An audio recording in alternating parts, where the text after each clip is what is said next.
So I'm Alex Sherbinin. I'm the director of Center for Integrated Earth System Information, which is at Columbia's Climate School. Until recently, manager of the NASA Socioeconomic Data and Application Center, which was shut down as a result of the recent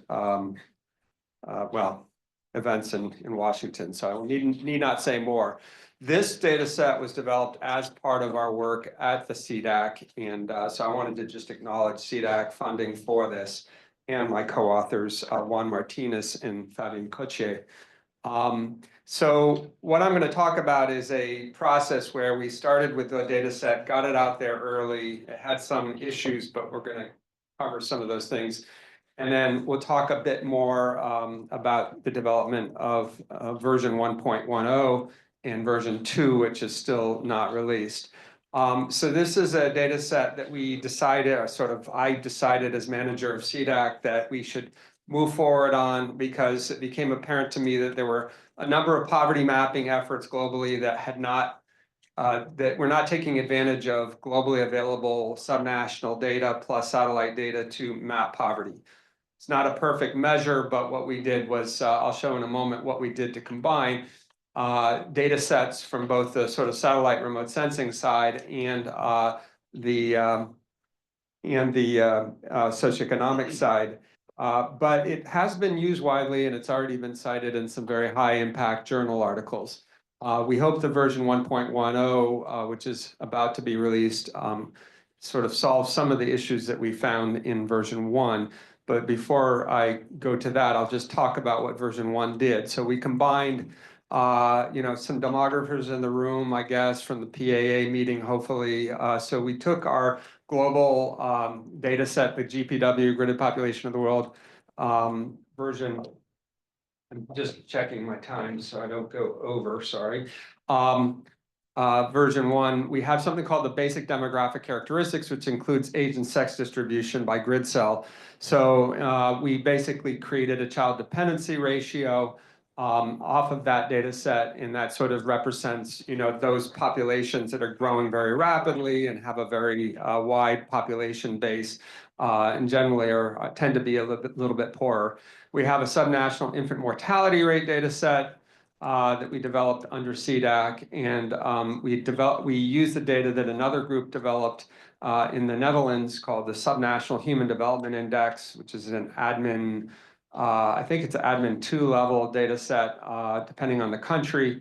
And then we use built up areas, combining multiple built up area layers, because at that time there wasn't really a consistent global built up area layer. We're talking about 4 years ago or so, 5 years ago.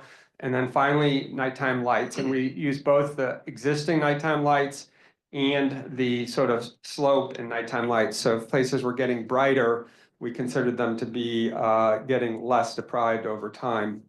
The basic spatial processing framework was using 10 input layers. I'll just use my mouse here because it's a little easier. So this is just the processing grid. We use a spatial indexing method that we developed under USAID funding a number of years ago to do vulnerability mapping in Africa and some other countries. And so we basically use the same framework to process each of these grids. We had 4 different input layers for the built-up area. That was a bit of an issue, and so we've now moved to 1 with some gap filling. And then we had the, the child dependency ratio, IMR, subnational HDI, and then the 2 nighttime lights, VIIRS nighttime lights data sets that were combined. And I'm not going to go into details because I think we'll run out of time here, but basically we created a fishnet polygon file. We winsorized or trimmed the tails of the data distribution so that for extreme values in any of the indicators, we would trim it like the 10th percentile at both ends. And essentially use the min-max method.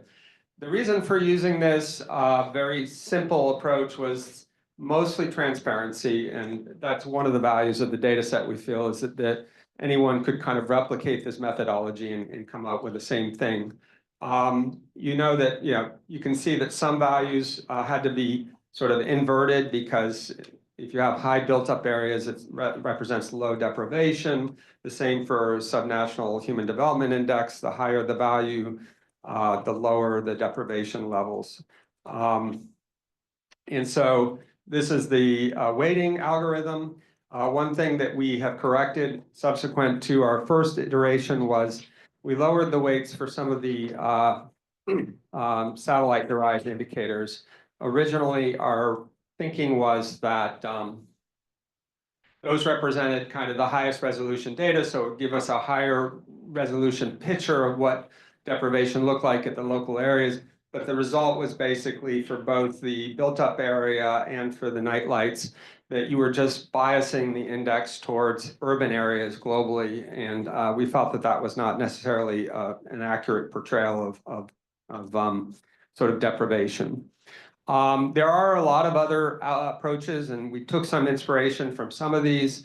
The satellite imagery and machine learning, or SIML approach, has been used by a number of groups.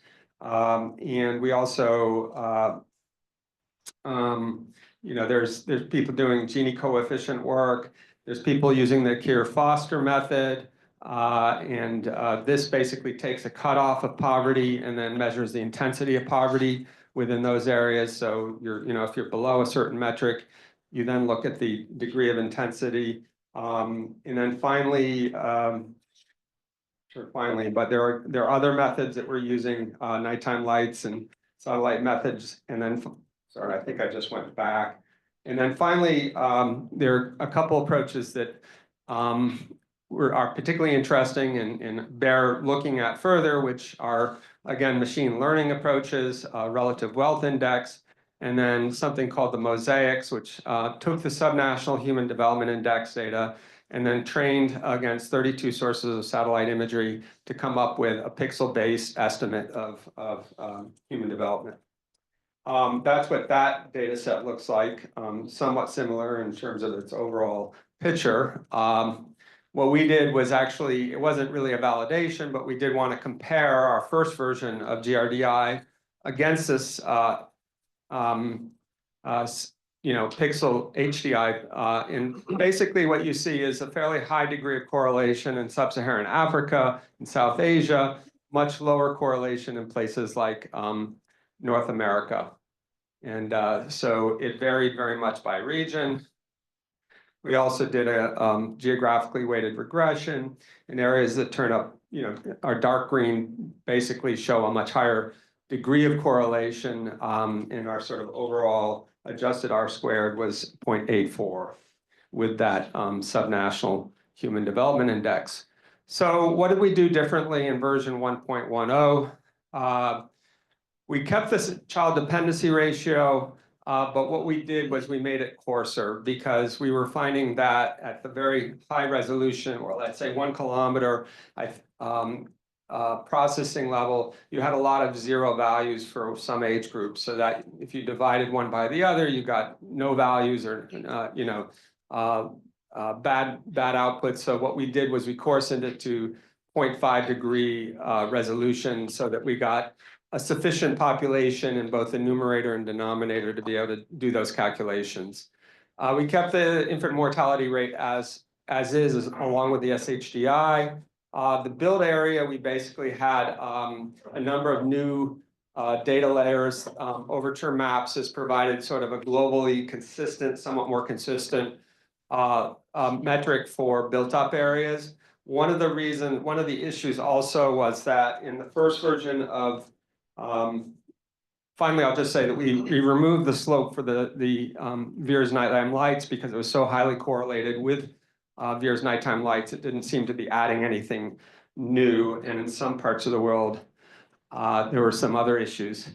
One of the things that we had with the built-up area in the original version, we actually masked by built-up area, but we were missing a lot of populated areas in places like China because we were, I think, using OpenStreetMap for China, and it just didn't do a very good job of accurately portraying the populated places in China. So we changed it to a 0.2 person per square kilometer threshold using WorldPop.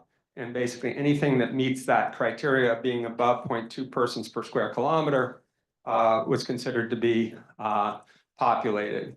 As I already mentioned, what we did with the child dependency ratio, we improved using overture maps for the built up areas. I already mentioned we removed the VNL trend, and then to sort of address this urban bias that we had in the first version, we downweighted both satellite indicators. Well, we kind of adjusted the weights so that they were less important, and I don't have the precise weights in front of me, so I can't answer that question. What we see in terms of strengths for this data set is basically that it's, taking advantage of these new data sources, relatively simple, traceable approach to creating an index. And then we've made it, all the data input layers available to anyone so that they can essentially aggregate using differential weights if they want to change the weighting.